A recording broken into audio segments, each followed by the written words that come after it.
McFarlane. Welcome to the Conversation with Al McFarlane. I'm glad to be here and glad to have you along as well. Let me fix my microphone so I've got a good sound going out. What a day, what a day. This is the moment of decision, the day of decision. We decide on the future of the nation. And today, everybody's mind is focused on politics. And we want to talk about that as well today. So if you're interested in talking about politics, join us on any of the online platforms with questions, comments, observations, applause, and criticism.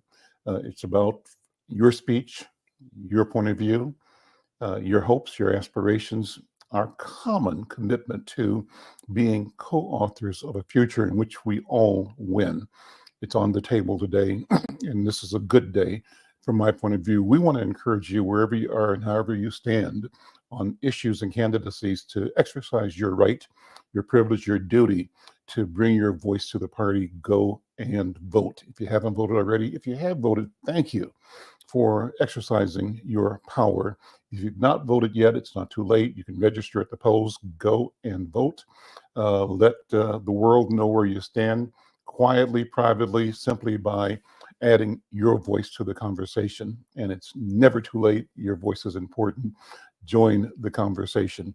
Let me thank you again for joining us, whether it's on the live radio broadcast, whether it's on any of the social media platforms that we work with and through. We're streaming live on YouTube, the YouTube channel of the Black Press of America, Black Press USA. We're streaming live to the Insight News MN YouTube channel. We're also streaming to Twitter, X. We're streaming to Facebook on 3 different platforms, and also streaming on LinkedIn. If you want to be involved in the conversation, just go to the chat feature of any of those social media platforms and drop a question, even leave a note saying you want to come on live. We can see if we can accommodate that. But today's an important day. Pleased to have several great people involved in today's conversation. They include our editors, writers on the team. Coach Leah is going to start the program off today. She brings us sports updates, and today we ask her to do what she normally does, talking about the world of sports and sports justice, sports excitement, but add a twist to it and talk about the sport of politics. We're pleased to have Haley Taylor Schlitz, a columnist for Insight News. She's an attorney. She's an amazing human being. I keep bragging about her. She was the youngest African-American lawyer to graduate from a university with a doctor's or a law degree. And she is an assistant, I think that's the right title, Attorney General at the office of our State Attorney General, Keith Ellison. She's going to be here and read her work, read her column. She's on fire and she's amazing. And my friend and colleague, one of the lions of our community, Alfred Babington Johnson, is here. And he's been a community builder, a networker, a leader, an advisor, a champion for our community and for the world for as long as I've known him. And that's been a lifetime almost. Always pleased to have him on board as well. Let me begin by asking Coach Leah to jump in here and give us the sports update. We're going to segue from that straight into the world of politics with Haley and Brother Babington. Coach Leah, how you doing? Hey, I'm doing really, really great today. Happy Election Day, everybody. I'm certain that everybody has had an opportunity to vote. One of the things that I thought is super cool about Minnesota is that you can actually register to vote today and still have your voice heard by voting. Now, that's not the case. I'm down here in Texas. That's not the case. So we had to make sure that we were registered, but I got mine in. I will try to post a cute little bit that I did when I went to vote on last Friday, which was our last day to early vote. But I just wanted to take just a few minutes to talk about a few subjects that I thought were pretty cool. As of what's happening currently, we did not want 2 things to be overlooked by politics right now. The first is congratulations to the Los Angeles Dodgers for winning the World Series. And also wanted to send just a shout out to the Minnesota Lynx who fought a really good battle against the New York Liberty and came up just a little short in not winning the WNBA championship. It would have been their 5th, and they would have been the franchise that has won the most WNBA championships. But listen, I'm going to need to, if you can, Al, if you can pull in another guest for now. I'm having a couple technical difficulties, and I'd like to just jump back in. Fine, let's bring in Haley Taylor just a bit, and also when bring I'm in, not having. That's fine, understand. Let's bring in Alfred Babington Johnson and Haley Taylor Schlitz. I don't know if you've met Haley and Brother Babington.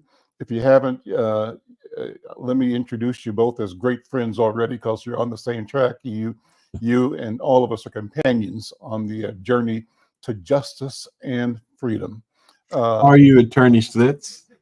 Good. How are you? Good. Nice to meet you. Nice to meet you. Babington, let me have you state the case. What's the order of the day from your point of view, from all the work you've done with his Works United, and speaking in and from within the history legacy of the Black church?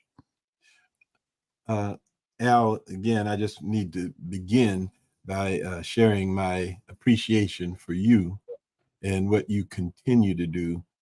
And as you said, as long as you've known me, as long as I've known you, we both been kind of laboring in this community building vineyard. And I appreciate so much you as our griot bringing us forward. But one of the things that occurs to me is I'm a child of the civil rights era. I was born in 1947. Shortly thereafter, there was the 1954 Brown versus the Board of Education decision. Shortly after that, you had the Montgomery bus boycott.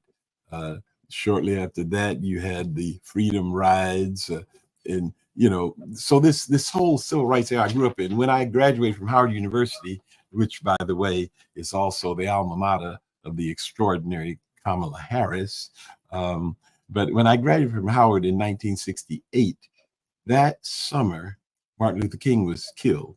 Shot, assassinated.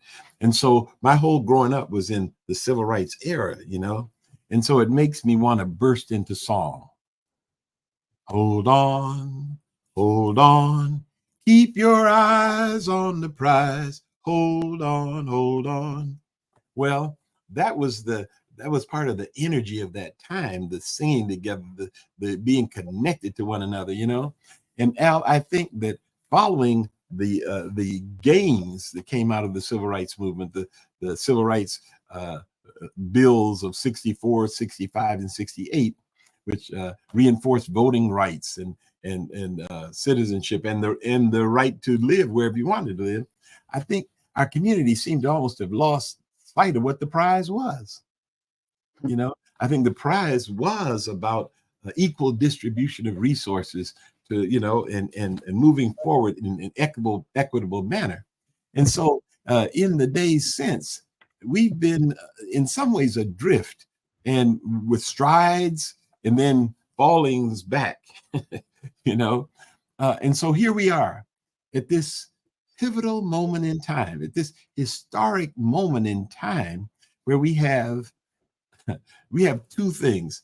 I think about, Al, and please forgive me, I don't want to just rumble on, but no, go ahead. You're fine. It's just 9 or so as a years moment guides you. Go ahead.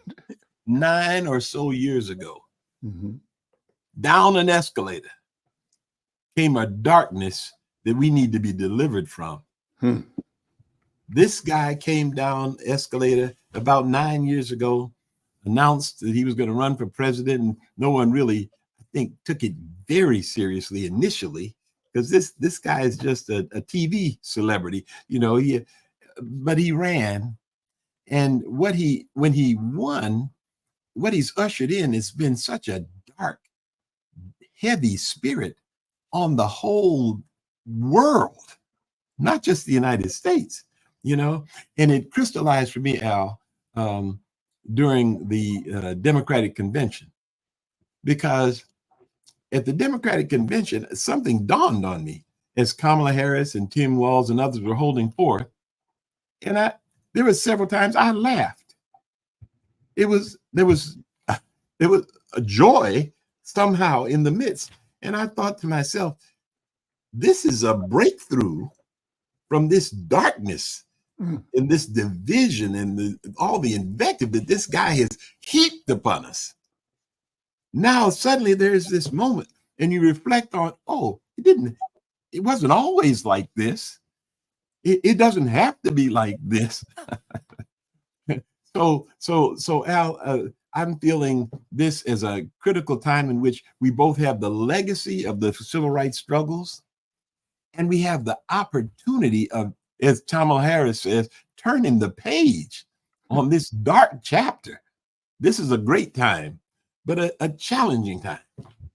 I'm Al McFarlane. This is the Conversation with Al McFarlane. You're listening to the voice of Alfred Babington Johnson. He's the CEO of Stair Step and the convener of His Works United, an assembly of church leaders in Minnesota and Twin Cities in particular, the Black church. You know, Babington, let me ask you to weigh in on what I've talked about several times in the past few days, and that is the disgust I felt with the statements from Pastor Donnie Swaggart, son of Pastor Jimmy Swaggart, a white man who had the temerity, the audacity to condemn Black church leaders in general, particularly the head of the largest Pentecostal denomination, the Church of God in Christ, and demand, as I understood it, that those who profess to follow Christ disabuse themselves of any intention to embrace and to elect Kamala Harris. And as I heard that, unbelievable, I believed it and didn't believe it, but I'm sitting there saying, so said the man whose fathers and fathers and fathers enslaved my fathers and fathers' fathers. So said the man who's in the name of religion, his religion, committed genocide. Yes. Emptying a continent of its indigenous people and transporting millions from the continent of Africa, including my ancestors. So said this man, asking me to not believe my mother, not believe my father, not believe my understanding of what redemption and Christianity are, but to believe his. And as I read his, it's the old story. If I'm white, I must be right, and everybody else can go to hell, which is what he promised. How do you react to that? Oh my God. And I called that in our paper, white Christian nationalism. As it turns out, for the past several weeks, we're running a series by a scholar on the Catholic Church and the churches. We're running this series in our section called Afrodescendientes, meaning that this story is being run over several weeks in English, Spanish, Portuguese, Yoruba, Swahili, and in Somali, a number of languages that we show up in the world today. What do you think? Well, first of all, I'm amazed. I had not heard this.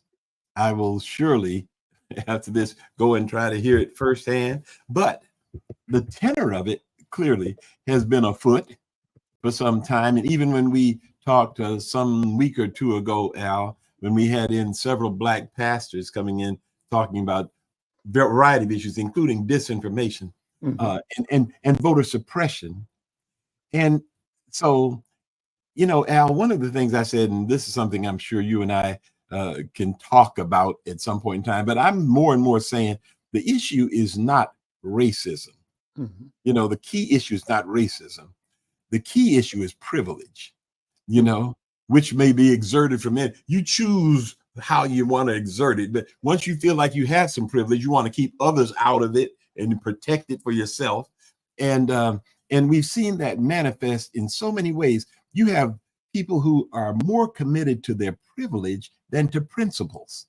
And that includes You know, oh God, I'm tempted, and I guess I shall. You know, when I look at the Tim Scott Mm-hmm. or the fellow from Florida, the congressman from Florida, Marco. or for that matter, Ben, the surgeon, you know, Ben Carson. or can we say Clarence Thomas? Mm-hmm. You know, when you see folk that are Black, but you don't recognize any sense of connection to justice and equity. And the scripture calls at some point out, Old Testament says, he's shown you, O man, what is good. And what does the Lord require of thee? But to do justice and to love mercy and to walk humbly before your God. But what we find, and it happened, and I think we did discuss this a little bit on your deal, that somewhere back in the Falwell era and the Pat Robertson era, Mm-hmm. You had church leaders now who got kind of co-opted into a political agenda more than a God agenda. And to me, this is just, it has the same stench to it. And you reference Christian nationalism. You know, it's so wrong. And it's so away from any notion of fairness and justice. And so to take the twist, this is what Donald Trump does all the time. He takes something and it's projection, I guess sometimes they call it. You know, you take something and you twist it and point it at those who are on the other side of the issue. So I'm horrified. I can't say I'm surprised, but I'm more than disappointed that you would have Christian, quote unquote, Christian leaders espousing positions of privilege and trying to push forward agenda that don't have anything to do with fairness and equity and justice for their own sense of privilege, that they might retain a seat at the table. Haley has a question. Haley Taylor Schlitz, thank you for being here. And Babington, before I ask her to bring the question, I'm excited that the three of us are here and Coach Leah when she returns, because you know you were born in 47, I was born in 47. I think she probably was born, what's 20 years ago? So she's 22, I believe. Okay. So she's an overachiever. Let me tell you, she's what we worked for. Amen. Amen. She is the prayer. Amen. That and we answer prayer. That's yes. right. That's right. Yes. And so, Haley, introduce yourself again. Just talk about who you are and ask your question. And thank you so much for being here. Thank you for what you've done at the beginning of your career. Thank you so much. Thank you, Al, for hosting this amazing conversation. And thank you for the kind words. It really does resonate and mean a lot to me. Yes, I am Haley Taylor Schlitz. I'm a practicing attorney here in Minnesota. I'm an assistant attorney general in Keith Ellison's office, and I am 22. As Al said earlier, I am the youngest woman and youngest African-American to get her law degree in the history of this country. So I'm very proud to be here and to be my ancestors' wildest dreams. And I'm very happy to be part of this discussion. And what you said really did spark something in me, because before I was a practicing attorney, I taught fifth grade social studies, and I'm in Texas at that. So the classroom is definitely a battleground for a lot of policies and a lot of hate. And when I heard you speaking about the civil rights movement, which is something that I taught my students about, and I hear how you lived it, and then I think about how my curriculum had me teach it, and it also brings us to the present, where I think about how most of Gen Z actually is not eligible to vote right now because we're under the age of 18. So still kind of living on the cusp of the most important election potentially in our lives and not being able to vote, but still having a lot of options to participate. I wonder how your perspective of our education system is, and do you feel that I have my personal opinions, but to kind of leave the question open-ended for you, what do you think of how we teach history? What do you think of how our classrooms are structured, especially for Black and Brown students, because we don't want to have to refight the fight our ancestors fought, or look back and regret the decisions that we made in that sense. So how do you think that education can improve? What can we do to improve it, obviously, as Gen Z comes of age and can vote and be more civically active? First of all, thank you What a great question. I'm for smiling being from ear to you. ear. Thank you for being you. And as Al said, you represent my opportunity to become emotional in this moment. Thank Because you. Somehow or another, many of our young people have come through and they've landed in a different space, and in some ways I think it does go back to what's happened in education. That when Al and I came through, there were certain requirements. Civics was a requirement. You took civics, Yeah. you took history, even though it may have left out a lot of important chapters, but there was a basic, you understood how to read and write and compute, but we're in a whole new era of computerization and artificial intelligence and whatever. And I think there are new challenges to the issue of education, and that must be addressed. But I think, Haley, and I think, again, I get from you the fact that it still has to be grounded in something. Yeah. There are new issues, there are new techniques and new challenges, but values ought to be the basic ground from which everything comes, Yeah. And so I think you point to the fact that the struggle, this is a fellow Congressman, Perrin Mitchell. He was a congressman out of Baltimore. Extraordinary civil servant, but he had a slogan that he would end almost everything with, and he would say "Aluta continua," which translated is "the struggle continues." And I think that that's the key. You prefer Haley or Taylor? Haley. Haley. I think that's the key. We have to remember that the struggle continues, and if you slack from the struggle, you fall back, Exactly. And so for me, Haley, let me say this and put education in the context of it. I am so fully committed to the key issue of our times is the issue of community itself. And we at SERSTEP define community as the way people behave when they believe they belong together. Okay, now you can expand that out, but that means from a Christian point of view, do unto others as you'd have others do unto you. The first greatest commandment, love the Lord your God with all your heart, soul, mind, and strength. The second is like to it, love your neighbor as yourself. And so there's some place we have to reach for the values that allow us to understand the appropriate vision and then work towards it. And the appropriate vision is the beloved community. And it is a place where folks are equally educated to be able to participate, equally empowered and to be able to benefit from it. And so I think, Haley, what you lift up is the need that we, the community, become more and more continuously engaged in the educational process to make sure that the education is both pulling forth the values, pulling forward the history, and pointed in the direction, the final analysis of the beloved community. The last thing I say on this is if education starts to be grounded in the values of, if you don't have, obviously I think the church, Christianity gives us the basic values, but if you don't have a value base, where do you get it? And so I remember the film Wall Street, and in it, this guy, Gordon Gekko, makes a pronouncement about values. And he says, greed is good. I see. So the point is, if you feel like just get all you can and can all you get is the value, everything goes awry, And so I think the educational system, we have to get back to fighting for it to be grounded in values, to be appropriate in the historical sharing, and to give civics. Yeah, exactly. Haley, so you raised the question. You said your own point of view. Let's hear your point of view, because I've got some comments to make here too. And we're going to bring in, you can bring in our colleague and friend, also a columnist for Inside News, Jonathan Palmer. Jonathan Palmer, the former leader over at Hallie Q. Brown Community Center in St. Paul, like me, a Morehouse man. Oh, Lord.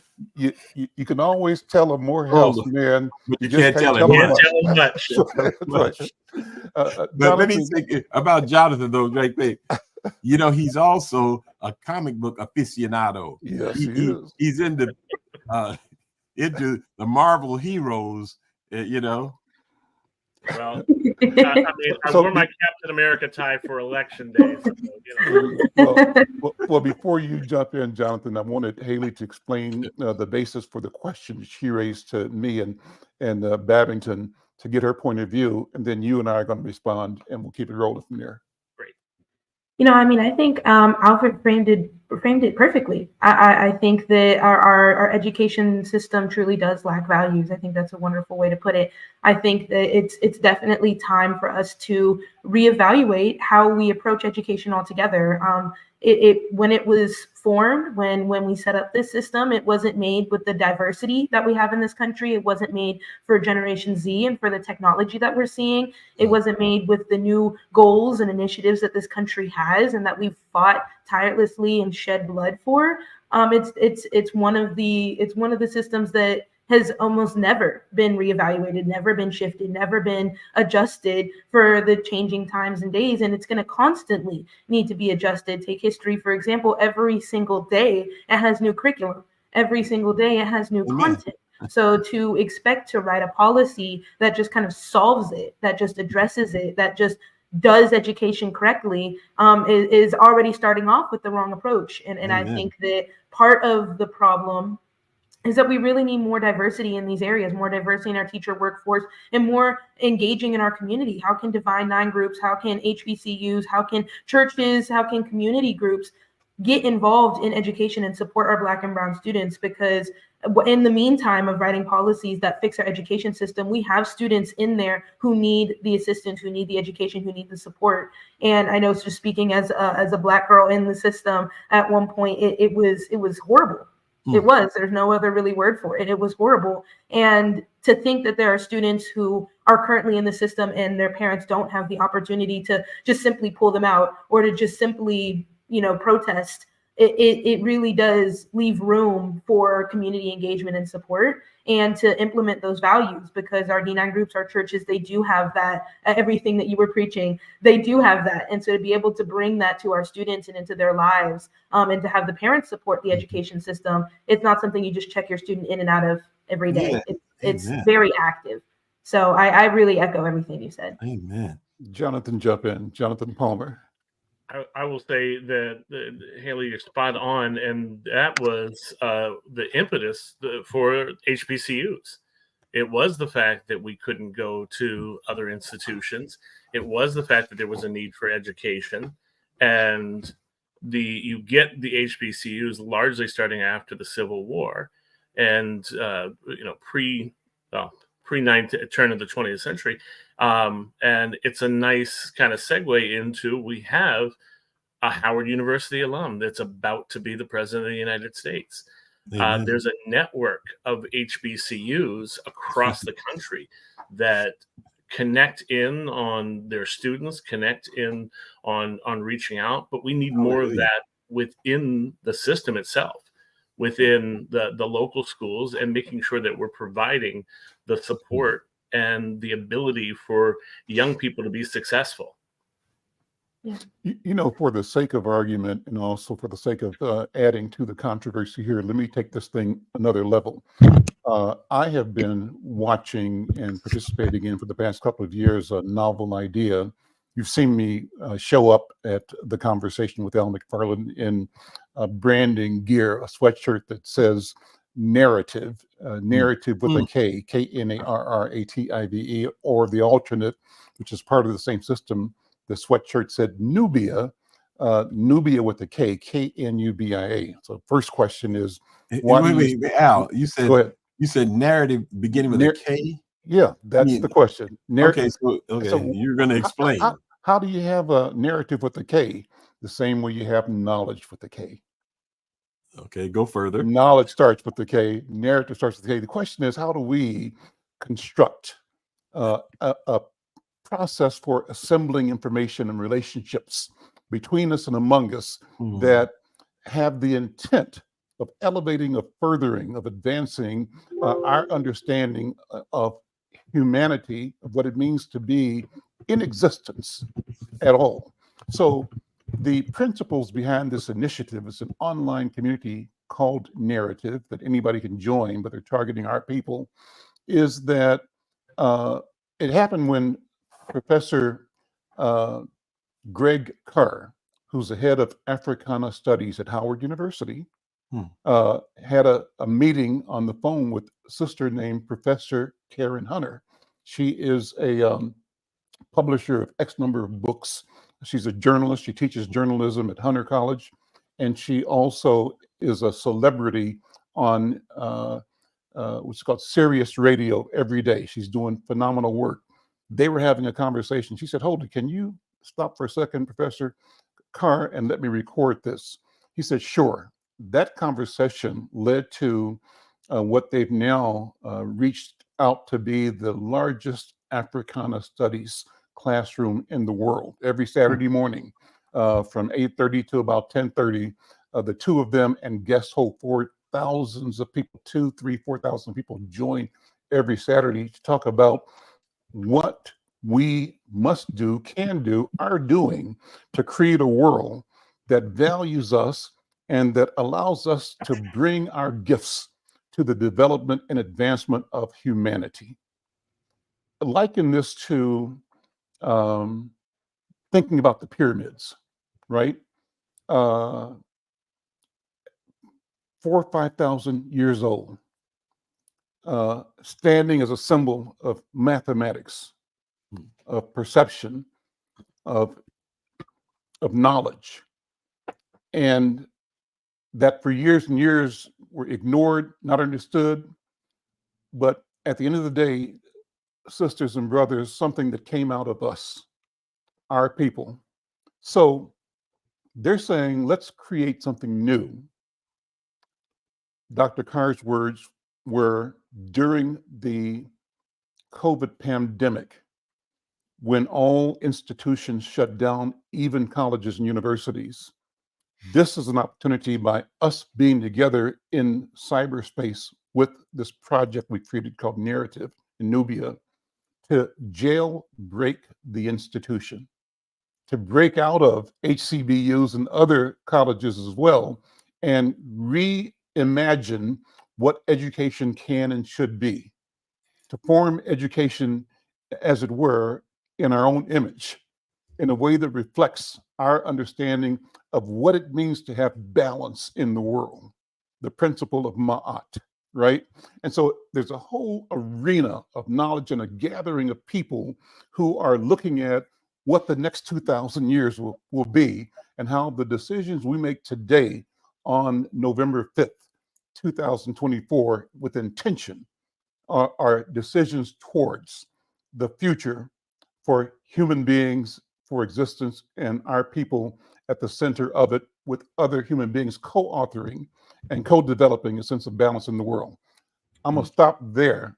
The invitation on my part in this soliloquy is to invite people to think more broadly, to look at what Haley has raised as a question and take it a step beyond. Haley, I wanted you to, if you would, this is a wonderful thing. You've got elders, Jonathan Elder, Alfred Babington Johnson, Elder Al McFarlane, and Haley. I'm interested in your critique. Your critique. Yeah.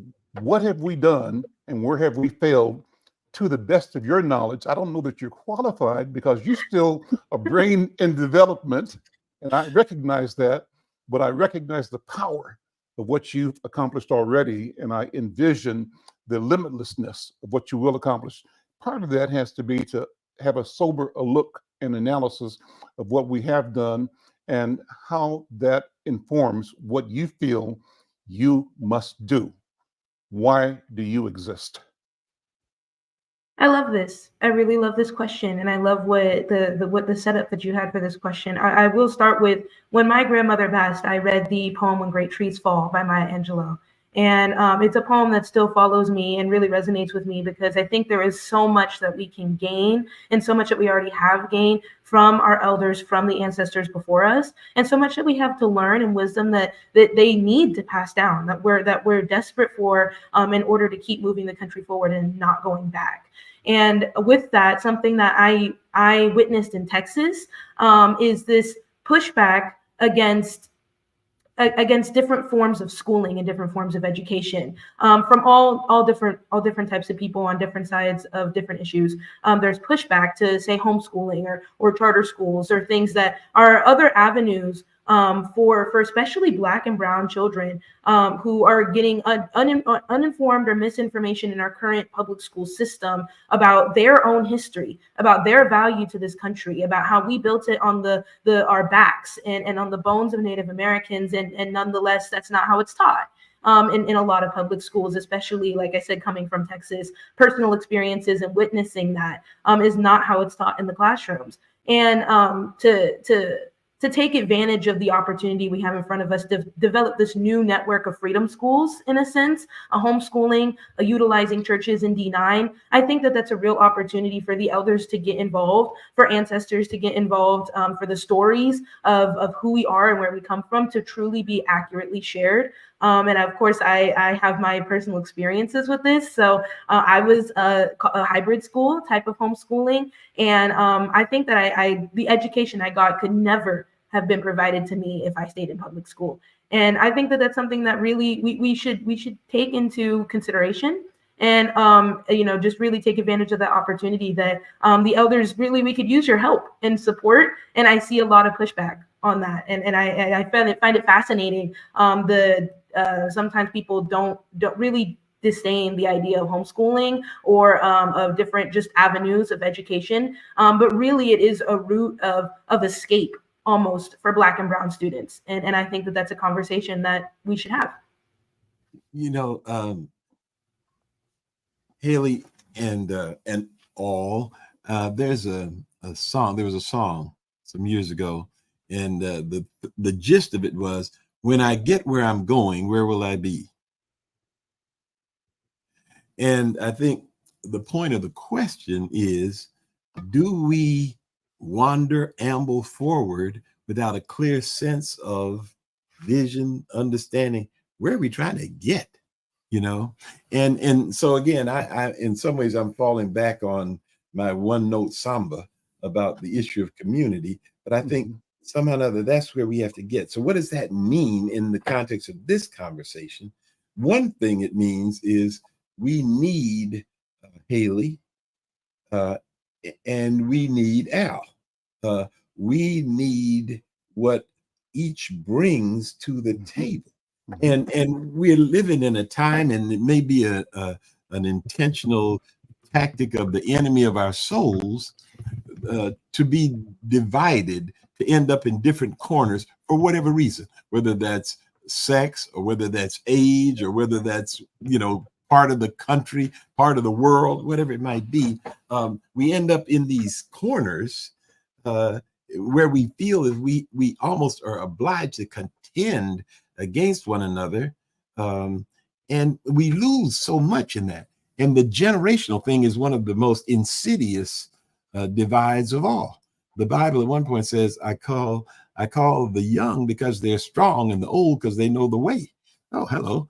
So there's some coming together that benefits all, So I think at the core of this issue is the coming together. And the other thing is, whether we start talking about education, which can be a full discussion all to itself, or we may end up talking about economics, another full discussion, or public safety, when point of fact, the whole thing, all of it somehow needs to not be separated. We need to weave it all together with a commitment to building that community that allows Haley to prosper, that allows Al to reach his full potential, that lets Jonathan and Coach Leah feel that they're leading full, gratified lives, making contribution, etc. I think go ahead, Jonathan. The challenge is that education is changing. It is evolving, and people can be very frightened of change. We're talking about, Haley, what you came up in is different from what I came up in, which is different from, I won't mention any names, some other people came up in. But it is the fact that we did not have the internet when I was in high school. We didn't have access to information all over the world. You had to go to a card catalog and then a microfiche machine and all these crazy things. And so the idea of institutions of education has evolved because of the fact that information is accessible and information can be there. And so things like homeschooling when I was growing up is different from what homeschooling is today. Alternative schools and charter schools are different today than they were back in I hate to say my generation, but the Gen X. It is an evolution, and people are just having a hard time, I think, wrapping their brain around that. Plus, if you look at the insidious level of controlling what people know, especially about history and especially about our history in this country, you lose that when people aren't forced into an education system that has a decision made in Texas about what textbook is going to be used in Ohio. It is a difference in the availability of information and what is taught, and what is taught especially to our Black and brown kids about who they are, where they came from. So you have got such a clear path, and you've already done so much as it is. I mean, that is my hope, is that the generation that you're in, that they look to you and they pick up that same torch and run that ahead so that it can be a broader face of education in the future. You had a quick comment, Haley, and then I want to bring Coach Leah back in. Yes, I just kind of wanted to just kind of group everything that I heard, because I know for me, I take notes when I'm on these kinds of calls. But what I'm really hearing, and kind of circling back to where you started, Al, is that knowledge changes the narrative. And we need to be the solution to the issues that we're talking about right now, because we really do have that power. And education is one of many ways that our vote's being attacked. We don't know how to use our vote, and we don't know how to articulate our experiences or what we believe, because a lot of the tools that education provides gives us that empowerment. So I love what I've heard, and I just want to say thank you both for your input and your wisdom. I love your synopsis. Coach Leah, jump back in. We lost you for a minute with your technology, but you're back. And you can weave into this your teaching experience and your sports story, because we started with the proposition of the politics of sports, or the sport of politics. How you want to move it? Well, I want to just piggyback off of what Haley just said, and I have a resounding yes to what she's saying. Our job as the elders is to provide the wide guidance and open the door at this point, because just like you said, sometimes you guys don't have the language, or you don't have, and for sure you don't have the experiential knowledge. You know what I'm saying? And we do.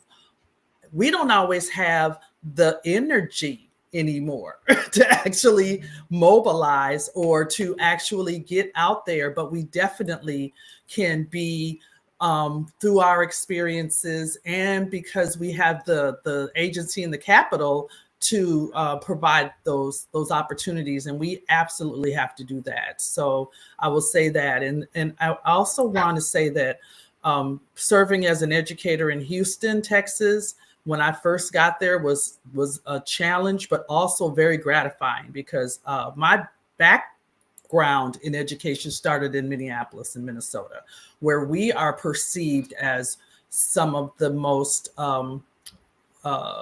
trailblazing educators in the country, if not the entire world. So that was something nice to, in my opinion, bring to my situation when I was in Texas.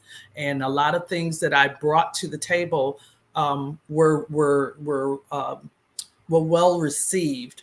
And I will tell you, I had a lot of pushback into how they wanted me to try to deliver instruction. But I had a lot of really great results.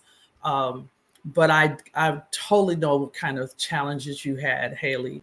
And then segue the segue for me into serving as the athletic director for the Texas Christian Athletic League, which is the third largest athletic league in the state of Texas. Why does Texas have 3 different leagues? Or they actually have 5, and Texas thinks that it's its own country still, but that's a whole nother conversation for another day.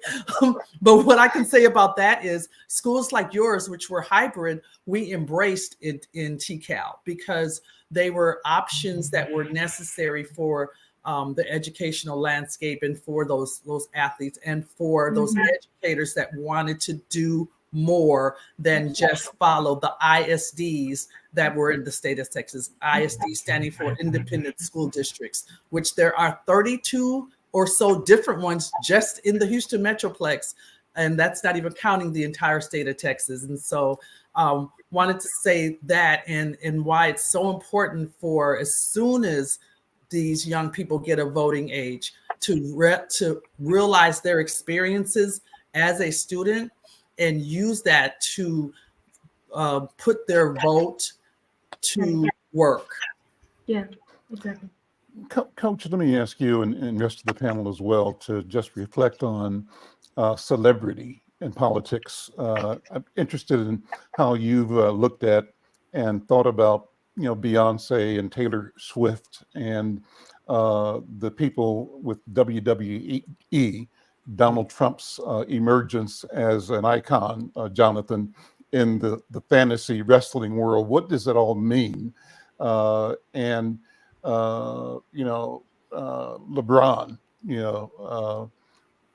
how does all that fit into the reality of the moment we're in right now? Getting people to vote, do their voices really matter? Babbington, what do you think? Well, it seems that they do. We see a tremendous reaction when Taylor Swift endorses someone, or Queen Bee steps forward, or even this fellow Rogan. I mean, we're in an age in which we have all these influence streams, TikTok, whatever, and in some ways it's sad. And in other ways, especially when it comes out in ways that are consistent with your own sense of value, you say, "Oh, hip hip hooray!" Thank God for LeBron. But we've got all, Al, you're in the newspaper business. Mm-hmm. That has changed so, and let me say this and get out. But when Al and I were younger, we had 3 major networks and public television: mm-hmm. ABC, NBC, CBS, and public television. Mm-hmm. And they had news departments. And the news departments tried very hard to be objective with the news. Now, almost everything you have are commentators more than reporters. Mm-hmm. It is amazing. So, where do you go for truth? I would love to hear your reflection on that, Al. Well, my reflection is that we were lied to. And even the ones that called themselves committed to objective journalism were hiding behind a reality that was constructed and false. They were the mechanics at Oz behind the curtain. Mm-hmm. And so when they talked about objectivity, the object was really the maintenance of a worldview that gave them power and that disabused the rest of the world of their idea of ever fully being self-realized or fully realized human beings. So there was a deception at the core, and the deception was at the service of the end of a sword or the end of a musket, right? And the organization of so-called news simply served the maintenance of a power dynamic that disserved even the members of that society. what is afoot now, brother, with the dissipation of the so-called mass media is the emergence of the capability of information and the potential for truth to emerge freshly, newly from all kinds of places. And in sometimes ways that are competitive, but all have a place. So the question is, how do we arrive at understanding that the world can be assembled in ways that don't depend on a zero sum, right? Where for me to win, you must lose. Can we come up with a system that winning means that we both win, that all of us win, that the humanity as a whole wins, that the planet wins, that creation wins? It's a different understanding. And that story is a story that's emerging out of the technology that affords us to all be partners in creating new narratives. And those narratives are narratives that have us as the authors of a future in which, as I say, we win. That's what I think. But Jonathan, you deal in the world of Afrofuturism through the Marvel world and the idea, did you ever wonder, Babington, how the only person in space we saw was Lieutenant Uhuru, and then a few more one by one. And that was great because we gravitated to the show to see her. We gravitated to Star Trek or Star Wars to see Billy D. But we watched Ed Sullivan because the Supremes were on. That's it. That's it. And so, but lately, I've been able to watch with cable TV and YouTube all these movies coming out of Ghana, out of Nigeria, Nollywood, out of South Africa, out of Cameroon, and they're telling the same human story. What's the human story? Love, failure, lack of love, deceit, being able to transcend, finding what it means to be a human and how to fail and how to come back, how to be reborn into a better. So those stories are being told, but they're being told in the context of our cultural and legacy histories that have always been there, but have been suppressed. The suppression is over. I'll say this quickly. Mahmoud El-Qadi, in one of his speeches at Lucille's Kitchen, when we were doing this show at Lucille's North Minneapolis, talking about what it means to remember. And, you say, oh, I didn't forget. Well, not talking about forgetting. Yeah. We're talking about the opposite of remember is to dismember. So the prophet said, can these dry bones live again? Right? Can they be remembered? To remember, to reconnect is the creation of a new human being. That's where we are. Jonathan, jump in there. I will just say, and before we get too far from the 3 channels in PBS, just a little context for Haley especially is if the president was on, your night was shot. That was it. You couldn't go and watch, Cartoon Network or anything. It was the president, and that's all you got. But Al really framed it right. We had news, and you watched the news, and people believed the news. It was the Walter Cronkite and people, that's the way it is. And people trusted journalists. And then you get into this age where you have the Fox and the stuff like that, and people, it's opinion, not news, but they don't tell you it's opinion. Right. So you start to think this is factual and people believe that. And then now you go on social media, you've got influencers. They're called influence literally. That's what they're doing. But the name just sticks in the back of our head. They're just called influence. People don't stop a lot of times to analyze why things are called what they are and what that actually means. And as we branch out into new areas, Al, Netflix has a whole sections of foreign films, TV shows. You're getting them from Ghana, you're getting them from Korea. There's some great ones out there, and you get to see those views all across the world. One of the most fascinating things is to look at American politics through foreign press. Take a look at how the BBC covers what's going on in the US, and you get more information, different stories. I don't know if everybody remembers the Battle of Bowling Green. that was back during the first Trump term, the one that never actually happened. They reported this as if it was this big terrorist cell and coming in, and the BBC covered that and was like, no, this is what happened, and here's all the pieces. You start to see that. So there is both greater opportunity for access to that information so you can see what the facts are and learn about what the truth is.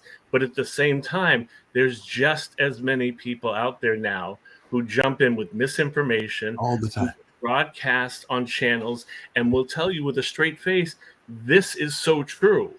And when we saw Fox News, Fox News had lost the lawsuit and had to pay the huge amounts for the false reporting they were doing. And you saw the tweets from Tucker Carlson and others who were talking about how much they hated Donald Trump, but they were singing his praises on their networks. Yep. So we have all of that. And the key is, how do we ferret out the truth? Amen. Someplace people can access easily. Can I say something to Haley? And then I want to jump in if I can right after. I'll try to be quick. But Jonathan put forward this truth of the changing landscape and the complexity of things about where does the information come from. Haley, what I want to say is that the world is changing. There are new forces at play, new avenues of information, all this stuff. And one of the challenges, I think it's reflected often as we look at historic Black institutions. Some are still living and operating in the old world, have not tried to understand what's new here, what new paradigm is required for this that may retain the values and champions the values that we find historic, but how do we apply it in this new arena? And Haley, I think that's sort of the challenge you face, and we face together in some ways. We collaborate together, but some stuff there's new stuff, and we've got to come up with new approaches to get to core values. Truth is still worth pursuit, fairness and equity is worth pursuit, but there's new challenges to it, Absolutely. So I just wanted to just mention, I'm not endorsing or promoting any other news entity or journalistic entity at all. Inside News and KFAI, however, I do need to say this, that making informed decisions is so difficult now because of everything that everybody has just said. But there are tools out there if we do the work in research, and I'm just such a geek when it comes to researching, Haley. I'm sure you can resonate with that as well. But there's a tool out here, Straight Arrow News. And it literally is kind of like the watchdog group of journalists and reporting. And they have something called Media Myths. And they group it by the right and the left, the red and the blue. And there's two headlines that are out there right now. And if you are tuned into either one side or the other, you will know what's going on. But if you're not, you're going to get it missed altogether. And one is right now, it says the RNC is suing Milwaukee over apparent poll watcher limits. There is only 11% of journalists from on the left side of the table that is reporting this at all. Okay. And so considering that media is missed by the left. Now, then you've got the Proud Boys have regrouped and are signaling election plans.